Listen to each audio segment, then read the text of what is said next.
अगर आप भी लॉ ऑफ अट्रैक्शन या लॉ ऑफ अजम्पशन को फॉलो करते हो तो आपने भी कभी ना कभी ये जरूर सुना होगा कि सिर्फ सोचने भर से कुछ नहीं होता, आपको उसके लिए बहुत कुछ करना भी पड़ता है। लेकिन आज की ये वीडियो में मैं आपको बताऊंगा कि ये बहुत बड़ा झूठ है। सिर्फ सोचने से ही आपकी एक्चुअल में मैनिफेस्टेशंस होती है, लेकिन हर किसी को सही तरीके से सोचना नहीं आता।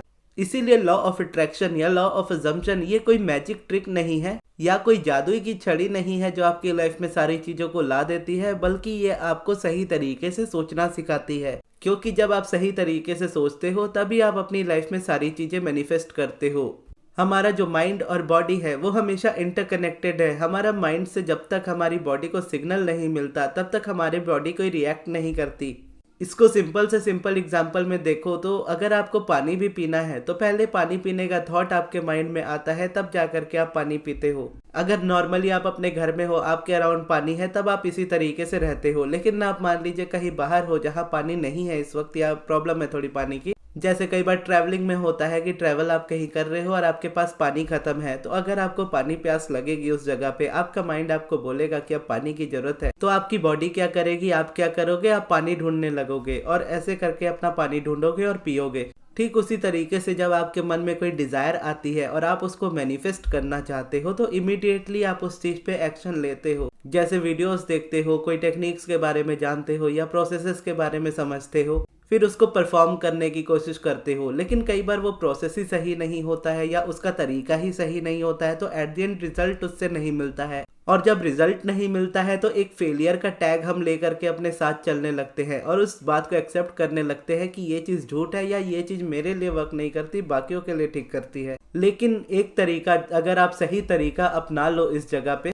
तो फिर आपकी भी मैनिफेस्टेशन उसी तरीके से होने लगेगी जिस तरीके से बाकी सभी लोगों की होती है। क्योंकि दुनिया में अगर आप मैनिफेस्टेशन की सक्सेस स्टोरीज देखो तो बहुत लोगों की बहुत सारी है और बहुत लोगों की नहीं भी है। अब आपके पास ऑप्शन है कि आप दोनों में से चूज कर सकते हो कि आप किसके ऊपर बिलीव करना चाहते हो, और एक्सपीरियंसेस के हिसाब से हम बिलीव्स को चुनते हैं अपने। अगर आपने कभी एक्सपीरियंस नहीं किया इन चीजों को तो ऑब्वियस है कि आपका माइंड जल्दी इस बात पे बिलीव करेगा कि ये चीज सच नहीं हो सकती या ये चीज मेरे लिए नहीं हो सकती। लेकिन जिसने एक्सपीरियंस किया है वो एक्सेप्ट कर लेता है कि हाँ ये चीज हो सकती है। लेकिन स्टिल जब आप किसी चीज की तरफ डायरेक्शन में जाने की कोशिश कर रहे होते हो और कोई चीज आपकी लाइफ में बहुत ज्यादा इंपॉर्टेंट होती है, उस जगह पे भी आपके पास ये ऑप्शन होता है। एक ऑप्शन ये लॉ ऑफ अट्रैक्शन या लॉ ऑफ अजम्पशन का जो ऑप्शन होता है, ये ऑप्शन आपको ये बताता है कि आप जो अपनी लाइफ में चाह रहे हो वो चीज आपको मिल सकती है, आप चाहो तो उस चीज को हासिल कर सकते हो। और दूसरी साइड जो माइंडसेट होता है कि ये चीजें फेक है या ये चीजें ऐसे नहीं होती, ये चीजें वर्क नहीं करती, ये चीजें क्या कहती है कि आप अपनी डिजायर से दूर हो जाते हो इन चीजों की वजह से। यानी इस तरीके का माइंडसेट जब आपका रहता है तो आप चाहो भी तो उस चीज को एक्सेप्ट नहीं कर पाओगे या उसकी प्रैक्टिस नहीं कर पाओगे और उसको मैनिफेस्ट नहीं कर पाओगे। तो एट द एंड लॉस किसका होता है? लॉस आपका अपना होता है, क्योंकि आप किसी चीज को चाह रहे थे, आपको बस ये बोला जा रहा था कि आपको अपने थॉट फिक्स करने हैं, आपने एक्सेप्ट किया तो वो चीज आप मैनिफेस्ट कर पाते हो, नहीं एक्सपेक्ट किया तो वो चीज आपकी लाइफ में से निकल जाती है। अब इस जगह पे आते हैं कि एक्चुअल में करना क्या है। करना यहाँ पे इम्पोर्टेंट नहीं होता है, कैसे करना है वो भी इम्पोर्टेंट नहीं होता है। इम्पोर्टेंट बस उसको बार बार करना होता है, सिर्फ रेपिटेशन इम्पोर्टेंट होता है, या सिर्फ बोलो सिर्फ कंसिस्टेंसी इम्पोर्टेंट होती है, उससे ज्यादा कुछ भी इम्पोर्टेंट नहीं होता। कंसिस्टेंसी आपको अलाइनमेंट में लेकर के आएगी। कंसिस्टेंसी ही आपके पुराने अजम्पशंस को चेंज करेगी, नेगेटिव अजम्पशंस को चेंज करेगी। कंसिस्टेंसी ही आपके माइंड को रिप्रोग्राम करेगी। क्योंकि आज जो आप बिलीव करते हो या जो आपका एक्सपीरियंस है आपकी लाइफ में, वो कभी एक सिंगल थॉट से स्टार्ट होता है और उस थॉट का रेपिटेशन जितना होता चला जाता है उस चीज को हम सच मानने लगते हैं। अब हमारे अराउंड ज्यादातर जो लोग होते हैं उनका सच भी हमारी ही तरह होता है। कि जैसे मान लीजिए कोई स्पेसिफिक पर्सन मैनिफेस्ट कर रहा है, तो हमारी रियलिटी में इन जनरल अगर हम अपनी सोसाइटी में देखें तो मोस्टली लोगों की हमें फेल्ड मैरिजेस दिखती है या फेल्ड लव दिखते हैं, जहाँ पर रिलेशनशिप तो होता है लेकिन ब्रेकअप हो जाता है, शादी किसी और से हो जाती है। तो वही चीजें हम देखते हैं और वही चीजें फिर हम एक्चुअल में बिलीव करते हैं कि ज्यादातर लोगों का सच यही है, और उससे अपोजिट हम सोच नहीं पाते। जबकि हम चाह रहे होते हैं हमारी लाइफ में कि कोई चीज हमारी लाइफ में बेहतर आए या कोई इंसान बेहतर आए या जिस इंसान को हम चाहते हैं वही इंसान आए, लेकिन ये जो हम अपनी आंखों से देख रहे होते हैं इस बात को एक्सेप्ट करके हम उसमें आगे नहीं बढ़ने देते अपने आप को। और वहां पे क्या है कि आपका माइंड, जैसे मैंने स्टार्टिंग में बोला कि आपकी बॉडी रिएक्ट करती है आपके थॉट पे, तो जब आप ये देखते हो कि हाँ ये चीज पॉसिबल ही नहीं है, ये चीज हो ही नहीं सकती, तो आपका माइंड या आपकी बॉडी आपको उन्हीं चीजों की तरफ लेकर के जाती है जो आपको इम्पॉसिबल करा दे वो चीजें। जैसे टेक्निक्स होती है कि आप उन टेक्निक्स तक ही पहुंचोगे मोस्टली इस वाले माइंडसेट में कि जो आपकी मैनिफेस्टेशन को आपसे दूर कर दे, ये बताते हुए कि ये चीज़ इम्पॉसिबल है।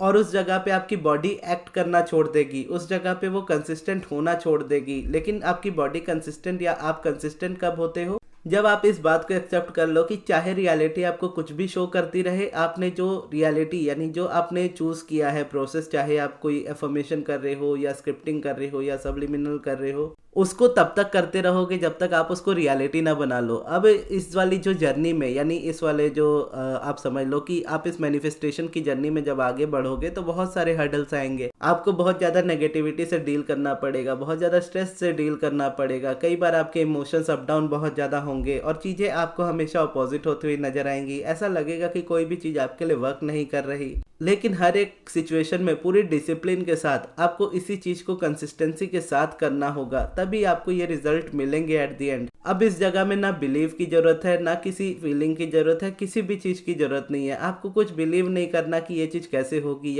या नहीं होगी। आपको फील भी नहीं करना, आपको सिर्फ कंसिस्टेंट रहना है। जैसे अगर मेरी ही स्टोरी अगर आप देखो तो मैंने जब मेडिटेशन से स्टार्ट किया या जब अब्राहम को पढ़ना स्टार्ट किया तो उसके बाद मैंने ज़्यादा किताबों के बारे में कभी बात नहीं की, क्योंकि मुझे पता है कि दुनिया की हजारों करोड़ों किताबें भी अब्राहम का मुकाबला नहीं कर सकती। अब्राहम के पास इतनी ज़्यादा नॉलेज है। तो मैंने क्या किया, अब्राहम को ही बार बार पढ़ा और उसके बाद क्या किया, मेडिटेशन को ही बार बार किया। 2 साल पहले या समझ लो 2022 के मिड में मैंने स्टार्ट किया था मेडिटेट करना, और मिड मतलब मई के अराउंड में किया था। अब आप समझ लो 4 साल होने को है।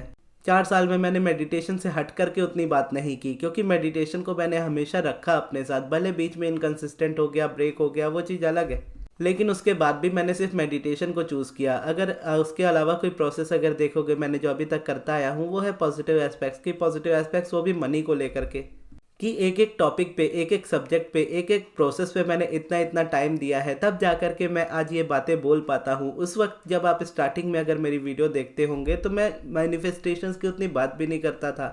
मैं सिर्फ इस बारे में बात करता था कि हाँ, आप अलाइनमेंट में आओगे, आपको सारी चीज़ें मिल जाएगी, आपको कुछ करना भी नहीं पड़ेगा। लेकिन जैसे जैसे धीरे धीरे मेरे एक्सपीरियंसेस बढ़ते गए, यानी वो थोड़े से चेंज भी होते गए, बढ़ते गए, तो मुझे समझ में आने लगा कि हाँ, ओवरऑल इम्पॉर्टेंट है, ओवरऑल अलाइनमेंट इम्पॉर्टेंट है और वो चीज़ हम करते भी है। लेकिन उसके साथ ही साथ अगर हमें कोई चीज़ मैनिफेस्ट भी करनी है और हमारी ओवरऑल पूरी लाइफ में रेजिस्टेंस है, और उस पर्टिकुलर सब्जेक्ट में जिसमें हम मैनिफेस्ट करना चाहते हैं उसमें भी रेजिस्टेंस है, लेकिन अगर उस प्रोसेस को हम कोई प्रोसेस चूज करके उस सब्जेक्ट में यूज करते हैं, जैसे मान लीजिए आपकी पूरी लाइफ में रेजिस्टेंस है और एसपी वाले टॉपिक में रेजिस्टेंस है, तो आप क्या करोगे कि आप सिर्फ एसपी वाले टॉपिक को चूज करते हो और उस जगह पे कोई प्रोसेस लेते हो। जैसे मान लीजिए आप रोबोटिक एफर्मेशन लेते हो और उस रोबोटिक एफर्मेशन को आप बस पूरी रूटीन के साथ फॉलो करना स्टार्ट करते हो। आप ये नहीं देखते हो कि वो वर्क कर रहा है या नहीं कर रहा है, या आपको कैसा लग रहा है, आप अच्छा फील कर रहे हो या नहीं कर रहे हो। ये सारी चीज़ें छोड़ करके बस आप सिर्फ इतना कर रहे हो कि आप कंसिस्टेंट हो,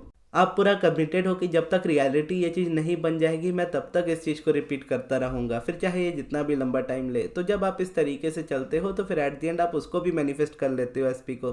और एसपी के मैनिफेस्टेशन होने के बाद आप उस टॉपिक पे बिलीव भी कर लेते हो, आप ऑटोमेटिकली अलाइंड भी हो जाते हो। लेकिन जब मैंने स्टार्ट किया था, मैंने कोई मैनिफेस्टेशन को लेकर स्टार्ट नहीं किया था, मैंने जस्ट अलाइनमेंट को लेकर के स्टार्ट किया था, और अलाइनमेंट में आने से मेरी सारी मैनिफेस्टेशन एक एक करते होती गई। तो अभी भी जैसे मैंने आपको बताया था पिछले महीने जब मैंने दिसंबर में जैसे मैंने मेडिटेशन करना स्टार्ट किया था वापस से, यानी मेडिटेशन तो ऑलरेडी स्टार्ट था लेकिन बीच बीच में गैप हो जाता था और 15 मिनट्स में नहीं कर पा रहा था। तो 17 तारीख से मैंने डिसाइड किया था कि मेडिटेशन 15 मिनट्स होगा ही होगा, यानी डेली बेसिस पे करना है। जब मैं करने बैठता हूँ मेडिटेशन तो मैं अलार्म लगाता हूँ 16 मिनट का, और अपने आप से ये कमिटमेंट जब मैंने पहले दिन दी थी कि मैं अब अपनी आंखें बंद करूँगा, मेडिटेशन में जाऊँगा और अपनी आंखें तब तक नहीं खोलूँगा जब तक अलार्म ना बज जाए। और फिर मैंने उसी तरीके से किया, और जब अलार्म बजा फिर मैंने अपनी आंखें खोली। और सिर्फ यही डिसाइड नहीं किया था कि 15 मिनट मेडिटेशन करूंगा, ये भी डिसाइड किया था कि मेडिटेशन करूंगा, पॉजिटिव एस्पेक्ट्स लिखूंगा, डेली सुबह 8 बजे अपने यूट्यूब चैनल पे मेरी वीडियो आ जाएगी, डेली अपना जिम जाऊंगा, डेली अपना रात को टाइम पे सो जाऊंगा। ये सारी चीजें मैंने अपने फोन के वॉलपेपर पे लगा करके रखी थी, एक टू डू लिस्ट की तरह, यानी एक स्क्रीनशॉट की तरह मैंने उसको बनाया था वॉलपेपर की तरह, और उसको अपने वॉलपेपर यानी फोन के वॉलपेपर पे रखा था। और 17 दिसंबर से लेकर के आज 26 जनवरी है जब मैं ये वीडियो बना रहा हूँ, ये आपको मिलेगी 27 जनवरी को मॉर्निंग 8 AM में। तो अभी तक इन सारी चीज़ों में मैं कंसिस्टेंट हूँ और आगे भी रहूँगा।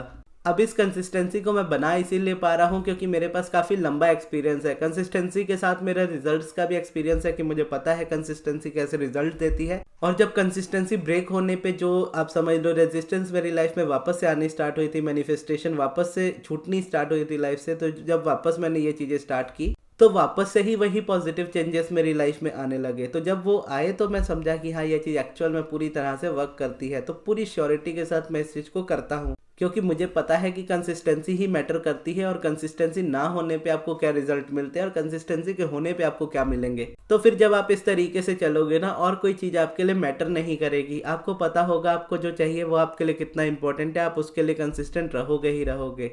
और मेरे पास हर बार देखोगे तो बहुत तरह के क्वेश्चन आते हैं और हर तरह के आते हैं। क्वेश्चन से अगर देखोगे तो क्वेश्चन तो आने ही हैं, लेकिन ये जो पर्सनल कई बार क्वेश्चन आ जाते हैं बहुत ज़्यादा कि मैं मेरी लाइफ में क्या करूँ, मुझे जॉब करनी चाहिए या नहीं करनी चाहिए, घर वाले चाहते हैं कि मैं शादी करूँ, मुझे शादी नहीं करनी तो मुझे क्या करना चाहिए। अब आपको शादी करनी चाहिए या नहीं करनी चाहिए ये मैं बताने वाला कौन होता हूँ आपको। ये अपने डिसीजंस होते हैं, अपने आप से हमें लेने होते हैं। अगर आप ये डिसीजंस लेने नहीं पा रहे हो और इस जगह पे स्टक फील करते हो तो आपको यूनिवर्स से ये क्वेश्चन पूछना चाहिए कि आप अपनी लाइफ में क्या चाहते हो या आप किस तरीके से अपनी लाइफ में खुश रहोगे। तो जब आप यूनिवर्स से पूछोगे तब आप एक्चुअल आंसर अपना समझ पाओगे।